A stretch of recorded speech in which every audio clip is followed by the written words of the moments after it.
What is up, MMA fans? This is Tudolonte for Sherdog.com, and today I have the pleasure to talk with Bellator MMA lightweight fighter, Mr. Yancy Medeiros. Hello, sir. Welcome back on Sherdog. How are you today? Good, man. Can't complain. Woke up on an island, bro. I I guess you're pretty lucky. So, are you at home right now, right? Yes, at home. Are you going to train today? I guess what's what is up in your schedule? Oh, training every day today. I mean, there's always training every day. Maybe one or 2 days off, but every day we training. If it ain't physical, it's mental. Yeah. And I guess you have to prepare since you're facing Emmanuel Sanchez at Bellator 279 on April the Yes. 23rd. How is your camp going so far? Oh, it's great. Camp's always got to be good. You know what I mean? Like, we always go through the injuries, through all the ups and downs. It's camp, but it's great to be home. It's great. It's great to not need to travel. Everything coming out of Hawaii is always a far commute. So happy to be back home and having fought at home for over 10 years, and I'm very stoked about that. Who are your main sparring partners? I spar with them all the UFC fighters, from Martin Day, Max Holloway, and Bellator, Keone Diggs. Hawaii, we try and utilize everybody we can if it's in our means. So yeah, I mean, the best of the best when I'm in Hawaii, and when I'm in Cali, I go and train with the Diaz brothers and go up there. That's another family of mine. So, but most of my training has been in Hawaii for the time being. In fact, all of my training since for the past year. No, I understand. So I know right now you are switching promotions. You were in the UFC, right now you're with Bellator.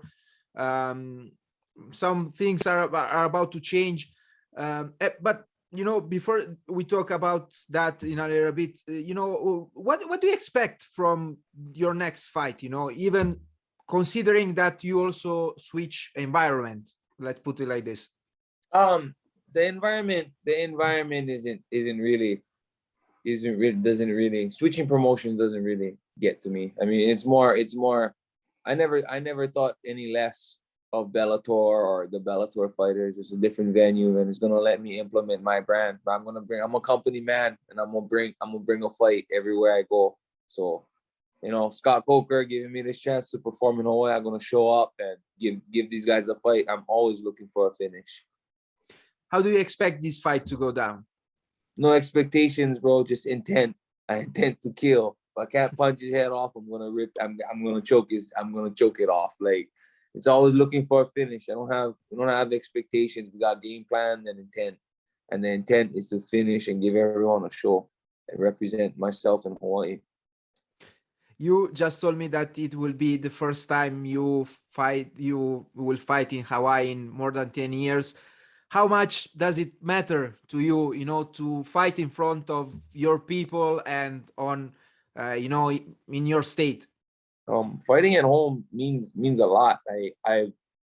When I was fighting in UFC, we was always trying to push for the UFC to come back and try and find a venue in Hawaii. And unfortunately, things didn't work out. So I always wanted to do that because my fans will fly out for me, and the support is so strong in Hawaii, and like, Hawaii is part of my brand. It's part of my fighting. It's part of the reason why, I got out and wanted to represent, because I was like, I needed to represent this small island. So coming back and, fighting at home is definitely something that, like, I feel like I'm paying homage, giving back to my fans. And it's good to be home. It's good to be home and give. We always take. Now, like, I'm happy that I can actually give to all the people that has been giving me support. So that's what I want to do. I want to give them a fight April 23rd. And do you believe audience is going to, be a factor in your fight? It always is a factor. I've been behind enemy lines. I fought in Brazil, and I felt the support, and I felt the camaraderie for their countrymen, and I only use that. I was like, wow, if I fight in Hawaii, I know I'm gonna feel the same things. So I use it all, the good and the bad. You know what I mean? I'm there to entertain. You might dislike me, but at the end of the day, you're gonna respect me. And I guess, audience worldwide have a lot of reason to respect you, considering your fights so far. Thank you. Thank you. But listen, the last few years have been a little bit rough as far as results go. May I ask you what's going on? I honestly believe it's just me not getting my fight in. I'm not making excuses, but I feel like as fighters, we work around a lot of stuff. Like me, I work around a lot of injuries, and every time I'm always like, why is my performance not getting better? It's not because I'm not putting in the work, it's just I felt like it was not because I'm not putting in the right work. I work hard, but I wasn't working right. And these past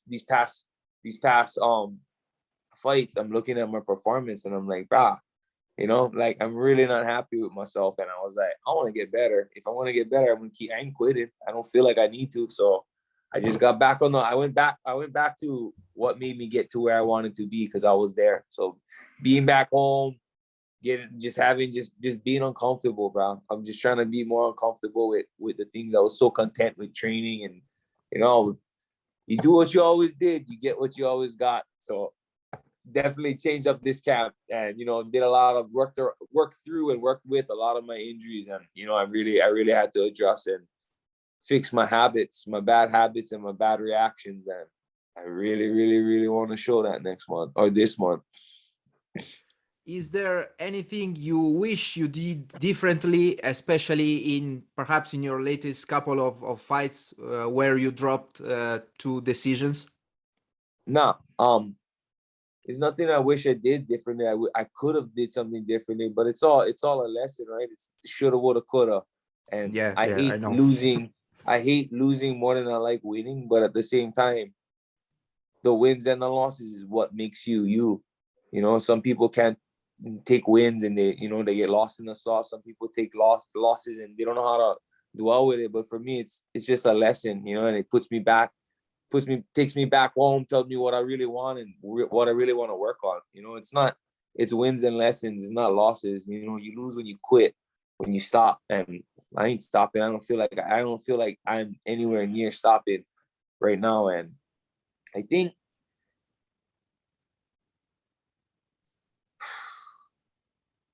after the last loss, I was really after my last competition, I was really, I was like, do I really want to keep continuing to fight and whatnot? And I was like, that was like a simple question. And I was like, why are you even thinking of that? Like, that's not even like, just because I tried my best, I just didn't do my best. Like, he was the better fighter that night. And that's like, how am I going to become the most optimal athlete? I got to focus on me. I was always trying to fight my opponent. Like, okay, I got to get this. I got to watch out that. Now I'm like looking at my fights. I'm like, I'm going to beat the last Yancy you see. I'm going to be better than him. I'm going to be better. Like, I'm always trying to up the bar and be better than myself. Now I'm always competing for someone, or I'm trying to train for someone. Now I'm like, yeah, work on all your bad habits, work on you 100%. And then whatever comes in front of you, implement your game plan. I'm not taking away from Emmanuel Sanchez. That's a tough individual. I just need to fight my fight.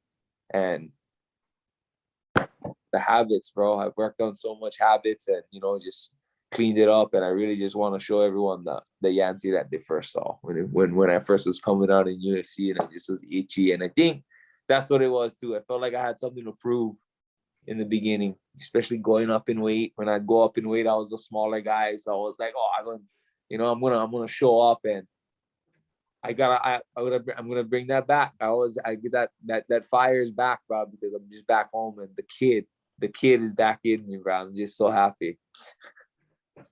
You mentioned a lot of things. I have plenty of questions, but perhaps the first one that comes to my mind is you just mentioned that you fought and competed across multiple weight categories. Where do you feel more comfortable? I mean, I've always fought just where my body weight was. So when I first started fighting, I was overweight. So I fought at 205. Like, now for me, I think naturally I walk around at like 175, 180, like naturally. So I think 170, 155 is a real good weight for me. I always had a hard time cutting weight because I was trying to figure out my nutrition, but I feel like I got that down pat, like getting down weight, and that's just part of the job now. So you mentioned nutrition. Was it nutrition part of the bad habits that affected your career? Nah, not at all. My nutrition is probably the best thing in my life right now, which is I'm plant-based, and I feel like, you know, since my nutrition has been better, and I feel that's why I can make my weight, and that's why I can get back down to 155, because I figured out my what I need to eat and when I need to eat. So nutrition was never a factor for me, and it was injuries and bad habits. Most definitely, it was never a factor of my nutrition. My nutrition is probably the most optimal out of in my field of life. May I ask you, what do you mean by bad habits in general, if you wish to, to talk about it? Bad habits would be like bad habits, bad reactions. When you're fighting, like things I shouldn't be doing. Okay, like, okay. Yeah, just bad habits, and like watching your fight, my footwork, my bad reactions, just things like that. Cleaning up on things that make me look sharp or more detailed in my fight. Looking less lazy, getting more pep in my step, stride in my glide. Okay. That now I see Yeah. what you mean. Okay, thank you for for yes, sir. Talking about that. Have you already picked your workout song for this fight? Nah, not yet. I haven't picked it. I kind of just go through fight camp and listen to music, and then when I feel it, and that's the song. That's the song. Kind of, yeah. I don't really like to think about the fight song too much. I like to feel it. So sometimes my fight songs change. Sometimes it's different, but it's all a frequency, bro. Life is all about frequency, and some days I'm feeling good and there's a certain vibe I can feel, and then some days I'm not, but then some I'm like, oh, this is the song. I can listen to this every day. It keeps me going. So it always differs, bro. It always differs. I see. So Yancy, I finished my questions. Do you wish, I don't know, do you have a message for Hawaii, since you seem so happy to be back and fighting at home? And I'm just happy. Sorry. Yeah, please. Thank you for your time, bro. I really appreciate it. I am trying to get back out there and show that the kid is back, bro. And happy to be fighting in Hawaii. Thank you to all my sponsors, my fans. Like, that's the biggest thing, bro. Like, most of my fan, I have a lot of fan base, but a lot of them is from home. So I'm just so happy that I can give back. And yo, bro, if you guys trying to get to Hawaii, come through, watch the fights.